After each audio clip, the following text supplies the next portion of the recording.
Tatlong babaeng estudyante ang tinangay ng rumaragas ang tubig sa umapaw na spillway sa Mercedes Camarines Norte. Tumatawid sila kasama ang iba pang mga estudyante sa spillway nang biglang lumakas ang agos ng tubig. Excuse me po.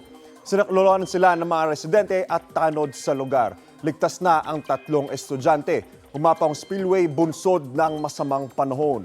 Ilang pang lugar sa Camarines Norte ang binaharin ayon sa Pag-asa. Shear line ang nagpaulan sa probinsya at iba pang bahagi ng Bicol Region. Sa ngayon, easterlies o kaya ay local thunderstorm ang magdadala ng ulan sa maraming bahagi ng ating bansa. Hanggang naman ang umiiral sa northern at central Luzon. Ngayong umaga mga kapuso, asahan ang pag-uulan sa ilang bahagi ng Mimaropa Region kasama dyan ang Bicol at Western Visayas. Base po yan sa rainfall forecast ng Metro Weather. Pagsapit naman ng hapon, uulan na rin ang napampanig ng ating bansa. Posible po ang heavy to intense rain sa ilang lugar na maaaring magdulot ng baha o kaya naman ay landslide. May chance ring muli ng ulan sa ilang bahagi ng Metro Manila ngayong araw kaya doble ingat po tayo mga kapuso. Ako po si Anjo Pertiera. Know the weather before you go. Para mark safe lagi, mga kapuso.